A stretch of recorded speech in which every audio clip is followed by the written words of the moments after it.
guys, welcome to another installment of 3Generation Gaming. We're here today. We are going to talk about mining on Cellin. So the last installment I had was mining on Daymar, leaving Port Alisar, and I hope you enjoyed that video. So today we're going to talk about Selin. We're going to show you what I know about Selin and some tips and tricks that might help you decide where you want to go mine. So we're leaving from Port Alisar, and just like Daymar, I do not set it up in my map. I know where it's at. Generally, when you leave from here, there's Crusader. You'll see this little white dot to the right of Crusader as you launch. If you spool up, that is Selin. So we're going to spool up and head to Cellin. So what makes this moon a little bit different? You can find different types of minerals here. And the moon also looks very, very different from Daymar. It's a very black and white moon. I'm also going to show you when you first come into Cellin what makes it quite different from coming into Daymar. We'll quantum travel complete. Let it get done doing its thing here. So when we talked about Daymar, if you remember, when you come into Daymar, there's your horizon. Okay, so the planets spin around the Stanton sun, that direction. So this is the equator right here, cutting across the equator, straight through here. All right, so when we talked about Daymar, we talked about going to the right of Daymar. It is not the same with Selin. If you fly to the right, over there where you see day and night, over in this general area, that is the evening sun.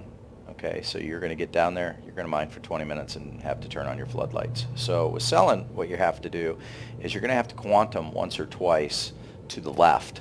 All right, as long as you're lined up this way, sun over your left shoulder, there's Crusader. All right, so we come back, spin back around, and we're going to look for one of the places to quantum. This should be OM6. So we're going to shoot over to OM6, and this is so you get enough daylight to mine by. Engaged. So again, a reminder, you're going to the right on Daymar, going to the left on Selin. Alright, Quantum travel so we're there. complete. Again, a lot of daylight. Let's go one more time if we can. This should be OM3. So we're going to shoot over to OM3, and that should have put us mostly on night side with a little bit of sun coming up. Quantum travel engaged.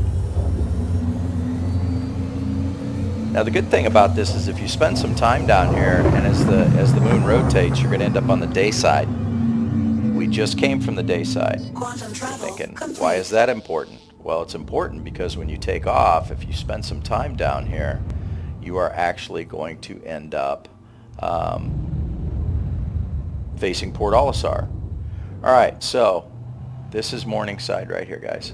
Right here. This is Morningside. There's the equator. How do I know it's the equator?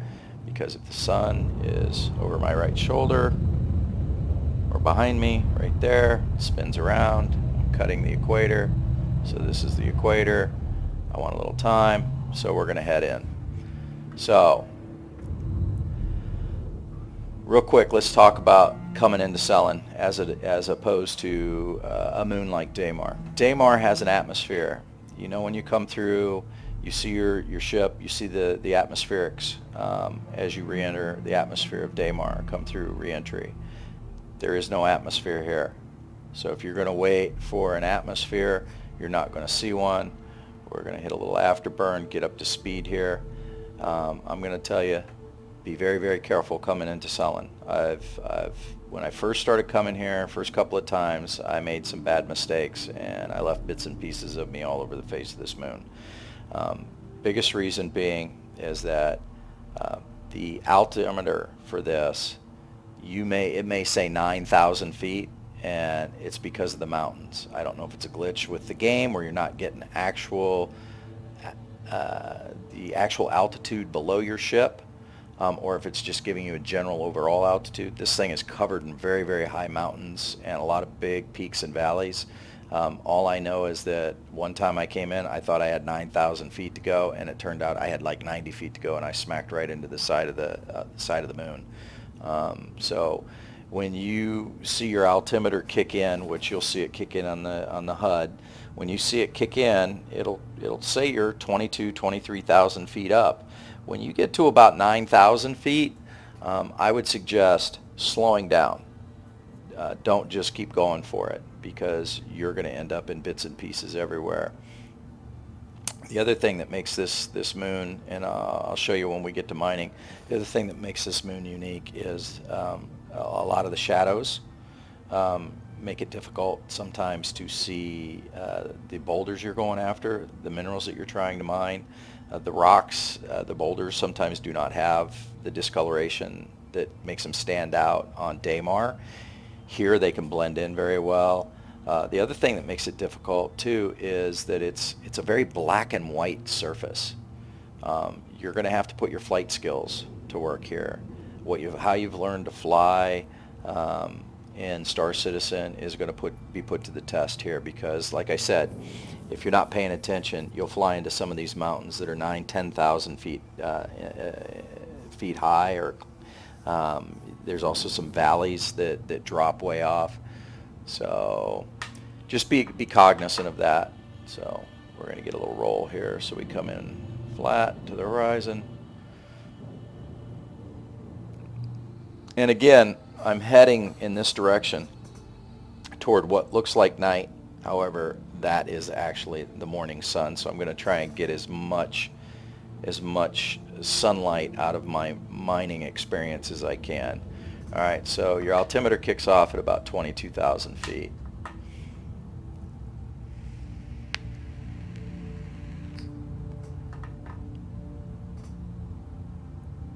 Now, if you've never been to Cellin, even if you're not coming here to mine, Selin is actually quite beautiful. All right, so you can see we're at 6,000 feet. I'm slowing down. I've got rear thrust on, and I'm going to start pulling up, because you will smack into this thing before you know it. And you can see how quick that comes up.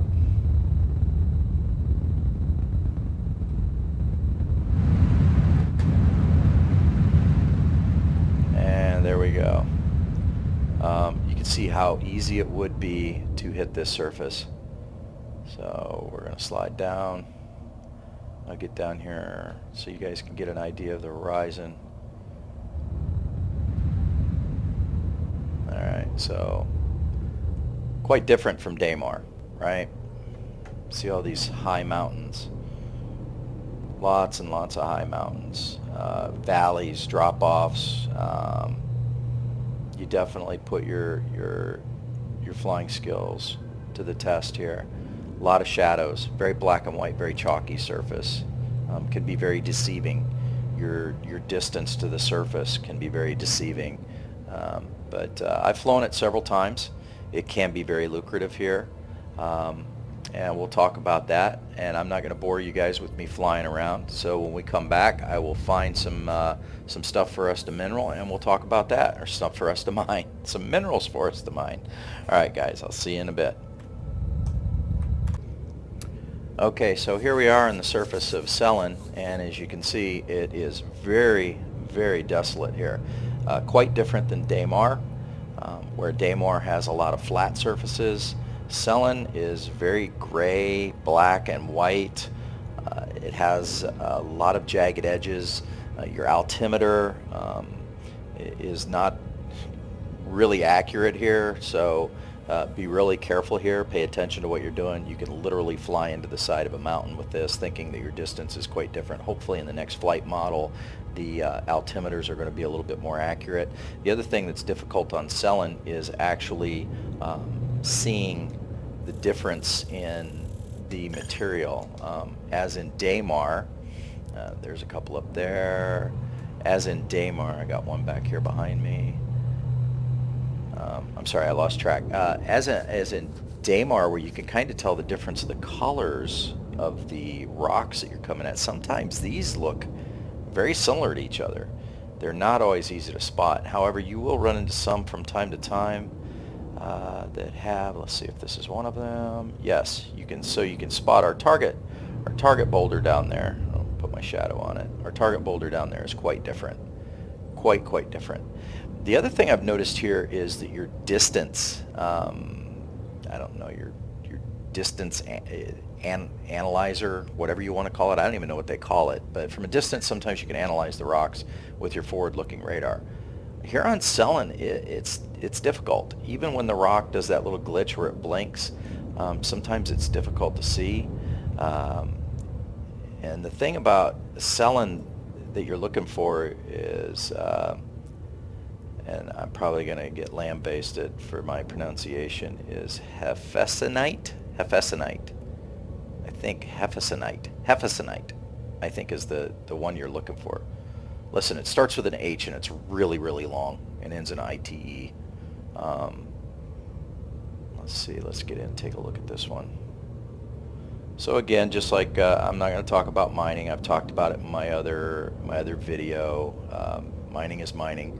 So we'll get about 100 meters away. Let's pop out. Get a reading on this. See what we're looking at. All right, so it's got corundum,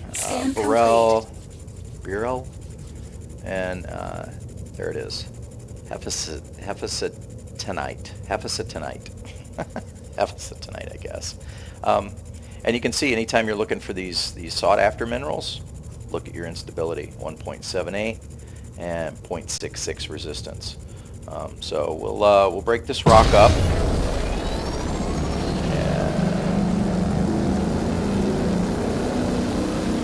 See what we can get out of this.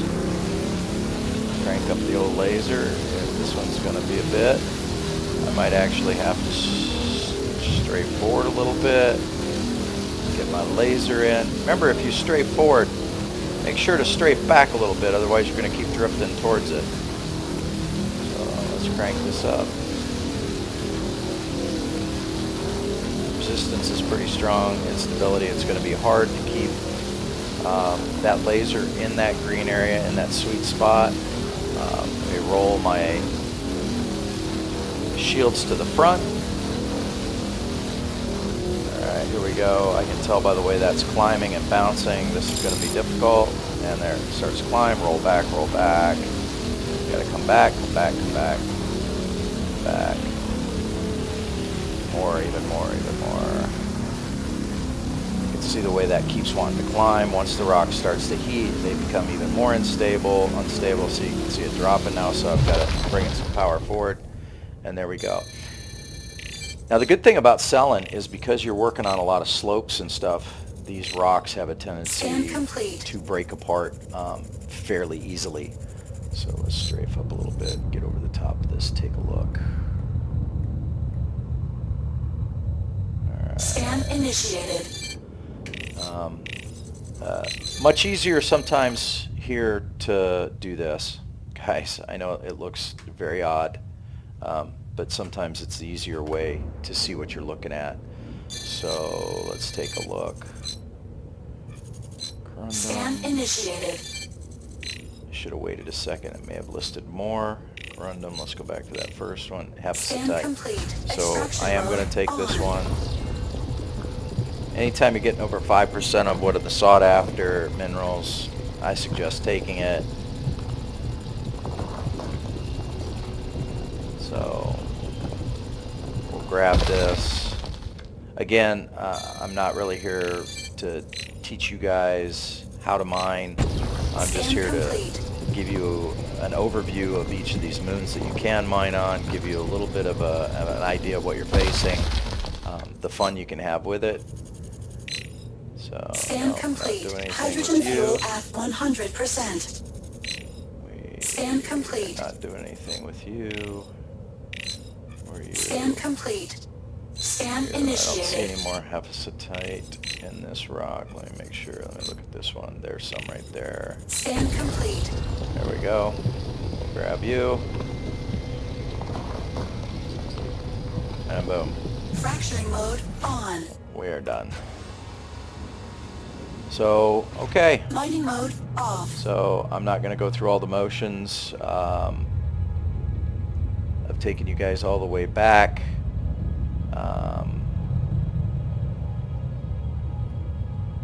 So this is the surface of Cellin, and as you can tell, a lot of mountains. Be very, very careful when you're coming into this this moon. As I stated before, be super careful coming into here. All right, guys, we are out, and I will see you on the next video. And don't forget to check out Carrier Strike Group 3. I leave a link below. That is the organization that I belong to. And come check us out. Very well organized, very well, our leadership is really great. So come check it out. If you have any comments, constructive or criticism, I'll take either or. I'm not picky. Leave them below, and subscribe if you like the channel. I'm going to keep doing this. As moons pop up, I'm going to keep mining them and give you my thoughts. All right, guys, I'll see you next time.